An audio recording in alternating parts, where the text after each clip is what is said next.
అండి నమస్తే. ఈరోజైతే మంచి టిప్తో అయితే వచ్చేసాను. హెయిర్ గ్రోత్ అనేది జరుగుతుంది ఈ హెయిర్ ప్యాక్ అనేది యూజ్ చేయటం వల్ల. అసలు హెయిర్ గ్రోత్ అనేది పక్కన పెడితే ఫస్ట్ మనము హెయిర్ అనేది చాలా హెల్దీగా అయితే ఉంచుకోవాలి. అలానే మనకు ఉన్న హెయిర్ అనేది చాలా జాగ్రత్తగా అయితే కాపాడుకోవాలి.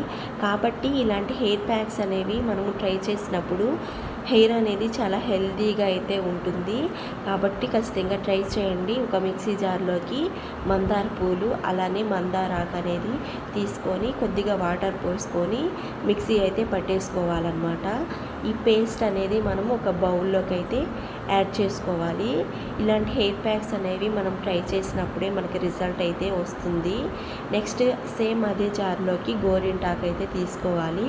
ఈ గోరింటాకు అలానే బీట్రూట్ అనేది మనకి వైట్ హెయిర్ అయితే ఉంటుంది కదా, ఆ వైట్ హెయిర్ అనేది రాకుండా చేస్తుంది. అలానే వైట్ హెయిర్ అనేది రిమూవ్ అయిపోతుంది. ఇందులోకి పెరుగు కూడా యాడ్ చేసుకోవాలి. ఇప్పుడు మనము నీట్గా మిక్సీ అయితే పట్టేసుకోవాలి. ఇప్పుడు ఈ పేస్ట్ని కూడా ఈ బౌల్లోకి అయితే యాడ్ చేసుకోవాలి. ఈ బౌల్లోకి యాడ్ చేసుకున్న తర్వాత నీట్గా అయితే మనం అయితే మిక్స్ చేసుకోవాలన్నమాట. ఈ పేస్ట్ అనేది మనం హెయిర్కి అయితే అప్లై చేసుకోవాలి.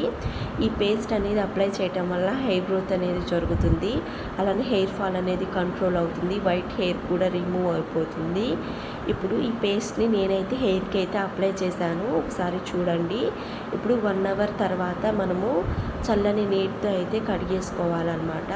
మంచి రిజల్ట్ అయితే ఉంటుంది. నెలలో ఒకసారి అయినా కూడా ఇలాంటి హెయిర్ ప్యాక్ అనేది ట్రై చేయండి. నేను తలస్నానం చేశాను చూడండి. హెయిర్ చాలా మంచిగా అయితే ఉంటుంది. ఖచ్చితంగా ట్రై చేయండి.